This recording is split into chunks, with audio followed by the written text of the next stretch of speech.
Il était une fois, dans un pays lointain, une charmante jeune fille au grand cœur. Comme sa mère était morte, son père décida un jour de se remarier avec une femme cruelle, qui avait 2 filles aussi méchantes qu'elle.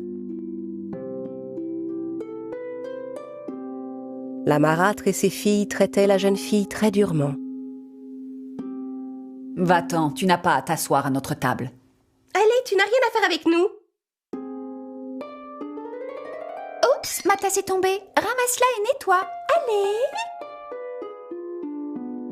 Pendant que les 2 sœurs sortaient pour aller s'amuser, elle devait rester à la maison pour s'occuper des tâches les plus ingrates. Tout le monde à la maison l'appelait Cendrillon, car quand elle était fatiguée, elle allait s'asseoir près de la cheminée, son chat sur les genoux, pour tenter de se réchauffer devant les cendres chaudes. Un beau matin, la famille reçut une invitation en provenance du palais. Un grand bal sera donné ce soir au palais en l'honneur du prince. Toutes les jeunes filles à marier y sont invitées. La belle-mère commença à préparer ses filles pour le bal, et Cendrillon fut obligée de les aider.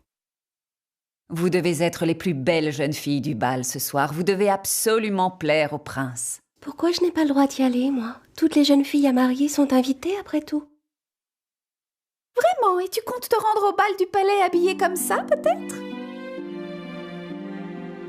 Le moment du bal venu, restée seule à la maison, Cendrillon ne put retenir ses larmes et commença à pleurer.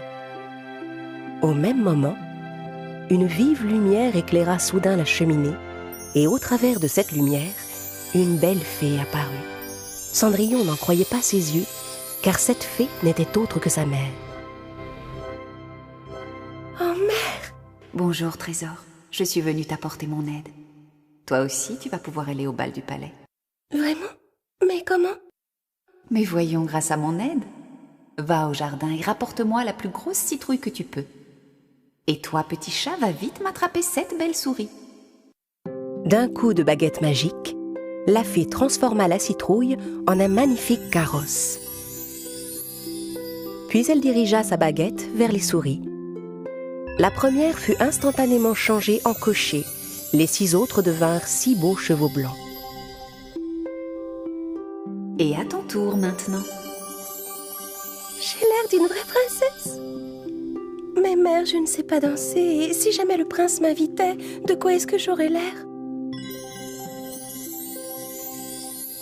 Ne t'en fais pas, ma chérie. Avec ces souliers magiques, tu seras la meilleure danseuse de tout le bal.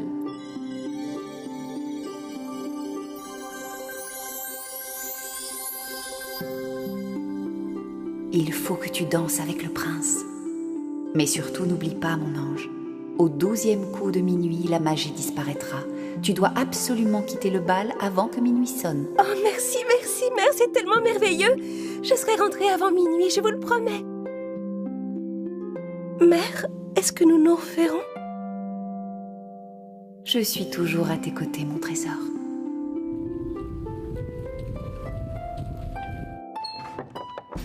Quand Cendrillon arriva au palais, si belle et si élégante, toutes les têtes se tournèrent vers elle.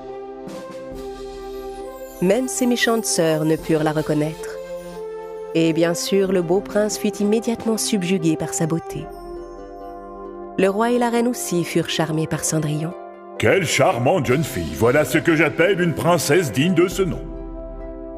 Le prince invita aussitôt Cendrillon à danser. Grâce à ses souliers magiques, la jeune fille flottait littéralement sur la piste de danse. La belle-mère et ses filles restaient sans voix devant sa beauté, qui les rendait folles de jalousie. Cendrillon était si heureuse qu'elle ne voyait plus le temps passer. Si bien qu'elle oublia complètement la promesse qu'elle avait faite à sa mère. Soudain, elle aperçut l'horloge qui était sur le mur. Il était presque minuit. Abandonnant le prince sur place, elle s'enfuit alors en courant. Mais alors qu'elle dévalait les escaliers du palais, elle perdit une de ses chaussures magiques. Malheureusement, elle n'avait plus le temps de revenir sur ses pas pour la récupérer.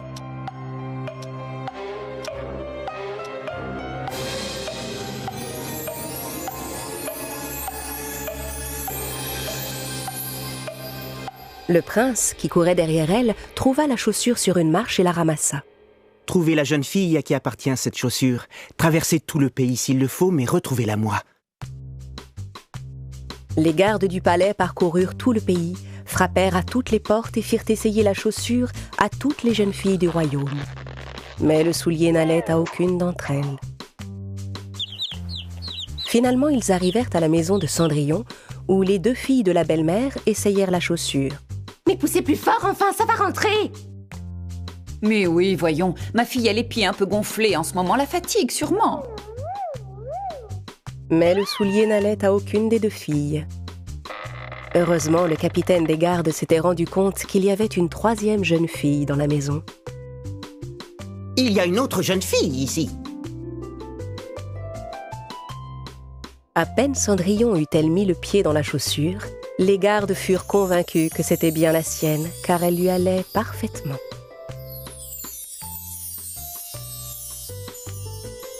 Je vais vous demander de nous accompagner au palais, jeune dame. Notre prince vous y attend. Les gardes conduisirent donc Cendrillon au palais. Quand le prince vit Cendrillon, il la reconnut aussitôt. Il était tellement heureux de la revoir. Il s'agenouilla devant elle et la demanda en mariage. Princesse, voulez-vous m'épouser? Cendrillon, ravi, accepta sans hésiter la demande du prince.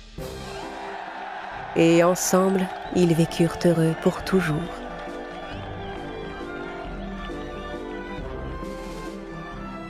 Mais comment se fait-il que ma chaussure n'ait rien perdu de sa magie? Je suis toujours à tes côtés, mon trésor. Mais bien sûr, oh mère, tu as toujours été là.